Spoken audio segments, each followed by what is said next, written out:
Hi, second grade friends. Today's story is from Knowledge 4, Lesson 3, called Demeter and Persephone. Before we begin our story, we're going to go over our vocabulary words. Our first vocabulary word for today's lesson is the word bountifully. Repeat after me. Bountifully. Bountifully means in a great amount or bounty, abundantly. Our second vocabulary word is the word despair. Say despair. Despair means to lose, give up, or be without hope. Our last vocabulary word is the word retrieve. Say retrieve. Retrieve means to rescue or to bring back.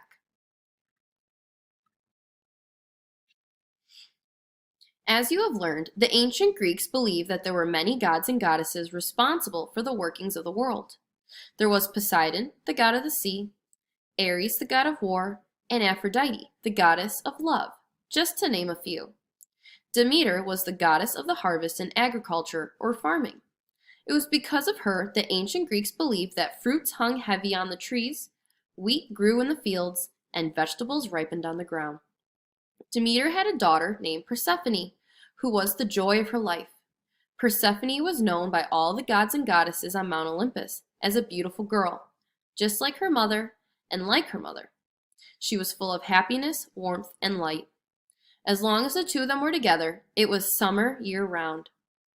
Some days, Demeter would take Persephone with her to tend to the crops on the fields. On these days, Demeter would work among the crops, and Persephone would play in a nearby field of flowers picking bouquets. One such day, Persephone strayed farther and farther away from her mother, until, humming a little tune, Persephone was far out of Demeter's sight. Now, Persephone was not just known by the gods and goddesses on Mount Olympus.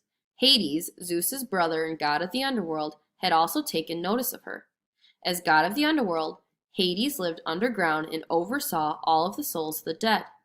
He and his three-headed dog, Cerberus, saw to it that none of the dead escaped back to the land of the living. Hades had fallen in love with Persephone, and the king of the underworld wanted to make her his queen. On that day, as Persephone drifted away from her mother, Hades harnessed his 4 black horses to his golden chariot. As Persephone bent to pick up one last flower, she could hear the faint sounds of hooves beating. Persephone stood up and looked around. As she did, Hades tore open the ground that separated the underworld from the land of the living and grabbed Persephone. He spirited her away back to the underworld in his chariot.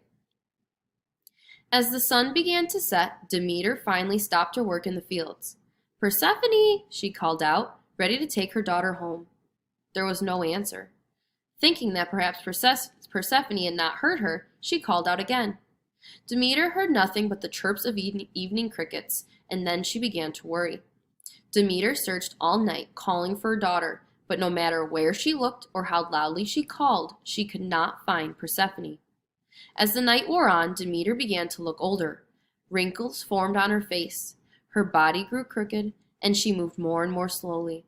By the time the sun came up the next day, Demeter was no longer full of happiness, warmth, and light, but was a bent old woman.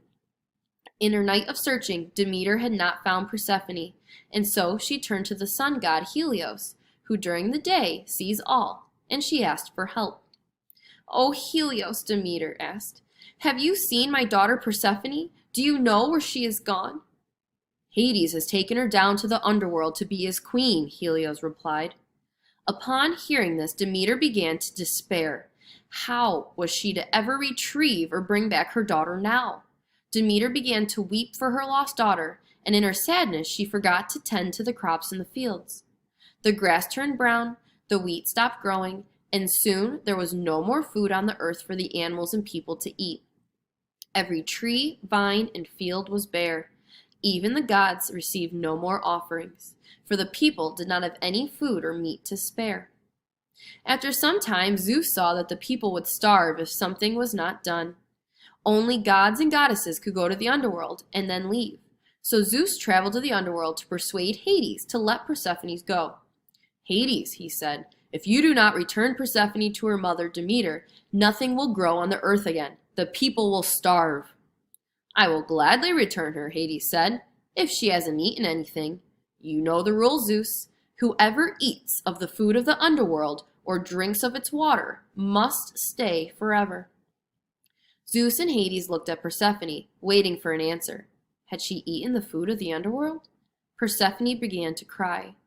I ate 6 pomegranate seeds, she said. A rule was a rule, but Zeus knew that if Persephone remained in the underworld, nothing would grow on earth again. So he made a deal with Hades. For each seed she has eaten, Persephone will stay 1 month in the underworld as your queen. For the rest of the year, however, she will live on earth with her mother Demeter. And so it was that for 6 months of the year, Demeter and Persephone were happy together. Fruits, wheats, and other plants sprouted from the ground, and it was spring. As they grew bountifully, the world was bright and it was summer. During those 6 months that Persephone lived in the underworld, however, Demeter would ignore all the crops on earth and would pine for her daughter. The leaves would fall off the trees in autumn and would be bare in winter, while Demeter longed for her daughter. Once Persephone was returned to Demeter, it would be spring again.